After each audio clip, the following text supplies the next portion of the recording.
آج ہم ایک ایسے روحانی خزانے کی بات کرنے والے ہیں جو صدیوں سے لوگوں کے دلوں کو روشن کرتا آیا ہے۔ ایک ایسا شاہکار جو بتاتا ہے کہ اصل خوشی اور حقیقی کامیابی آخر ہے کیا اور اسے پایا کیسے جا سکتا ہے۔ زندگی میں اصل سکون اور سچی خوشی کیسے ملے، یہ ایک ایسا سوال ہے نا جو ہر انسان کبھی نہ کبھی خود سے ضرور پوچھتا ہے۔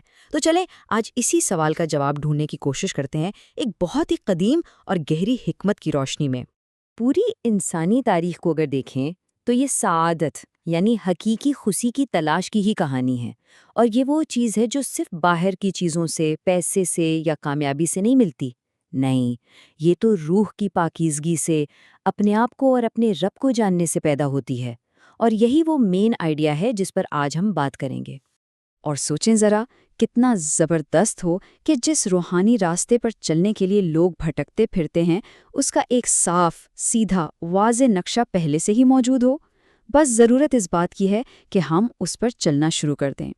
تو یہ راستہ دکھایا کس نے، یہ نقشہ بنایا کس نے؟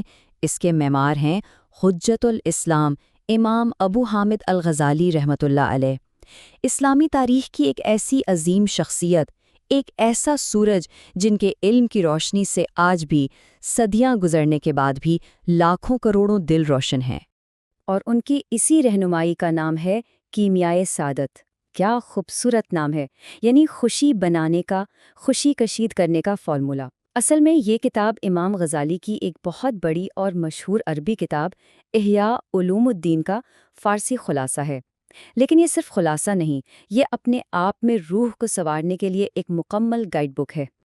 تو ٹھیک ہے، چلیے اب ذرا اس کتاب کے اندر جھانکتے ہیں اور دیکھتے ہیں کہ اس میں حکمت کے کون کون سے خزانے چھپے ہوئے ہیں، کیونکہ سچ پوچھے تو یہ صرف ایک کتاب نہیں، یہ تو ہماری روح کے لیے ایک آئینے کی طرح ہے۔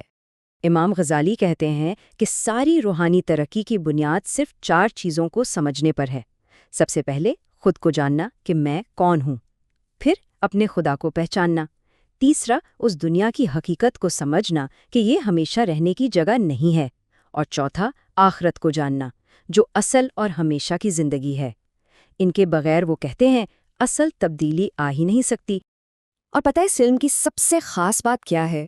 یہ صرف تھیوری نہیں ہے، صرف باتیں نہیں ہیں، بلکہ یہ ایک پریکٹیکل روڈ میپ ہے۔ یہ علم ہمیں سوچ سے ایکشن کی طرف لے کر جاتا ہے، ایک ایسا سفر جو ہماری زندگی کے ہر ایک پہلو کو بدل کر رکھ دیتا ہے۔ یہاں سے امام غزالی اس ساری تھیوری کو پریکٹیکل بناتے ہیں۔ وہ کتاب کو 4 بڑے حصوں یا ستونوں میں تقسیم کرتے ہیں جو ایک انسان کی زندگی کو صحیح معنوں میں بامقصد بنانے میں مدد دیتے ہیں۔ دیکھیں، یہ چاروں ستون مل کر ایک مکمل لائف سٹائل بناتے ہیں۔ عبادات ہیں جن سے ہمارا اپنے خالق سے رشتہ جڑتا ہے، پھر معاملات ہیں یعنی لوگوں کے ساتھ ہمارا برتاؤ کیسا ہو، اور پھر آتی ہیں 2 سب سے اہم چیزیں، مہلکات یعنی وہ برائیاں جو روح کو تباہ کرتی ہیں، اور منجیات وہ خوبیاں جو ہمیں بچاتی ہیں۔ یہ اصل میں ہمارے اندر چلنے والی اچھائی اور برائی کی جنگ ہے، جہاں ہماری روح کی پاکیزگی کا امتحان ہوتا ہے۔ اور یہ اس کتاب کا بالکل دل ہے۔ ایک طرف ہے مہلکات جیسے تکبر، حسد اور غصہ، یہ وہ زہر ہیں جو ہماری روح کو اندر ہی اندر سے کھا جاتے ہیں، اور دوسری طرف ہے منجیات، شکر، صبر اور اللہ پر بھروسہ، یہ وہ دوائیں ہیں، وہ مرہم ہیں جو ہر روحانی زخم کو بھر دیتے ہیں۔ امام غزالی کہتے ہیں کہ اصل کامیابی، اصل خوشی اسی اندرونی جنگ کو جیتنے میں ہے۔ اچھا، یہاں ایک سوال پیدا ہوتا ہے، یہ کتاب تو لکھی گئی تھی 11ویں صدی میں، تو آج کے اس تیز رفتار دور میں، اسمارٹ فونز اور سوشل میڈیا کے زمانے میں یہ پرانی حکمت ہمارے کس کام آ سکتی ہے؟ تو جناب، خوشخبری یہ ہے کہ ٹیکنالوجی نے اس مشکل کو بھی آسان کر دیا ہے۔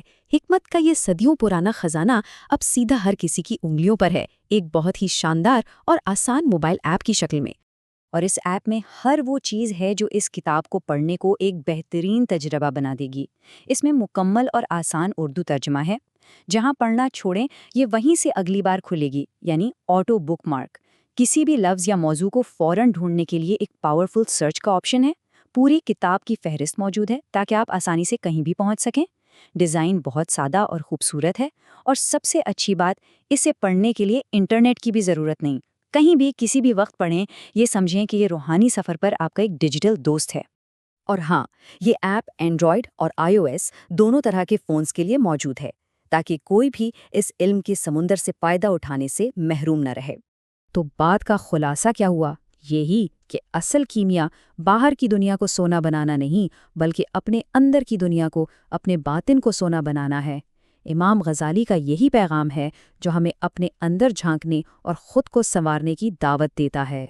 تو اب آخر میں سوال صرف ایک ہی بچتا ہے، اور وہ سوال ہم سب کو اپنے آپ سے پوچھنا ہے۔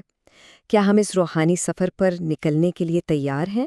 کیا ہم اپنے اندر کی دنیا کو بدلنے کے لیے تیار ہیں، تاکہ ہمیں وہ حقیقی خوشی اور سکون مل سکے جس کی ہم سب کو تلاش ہے؟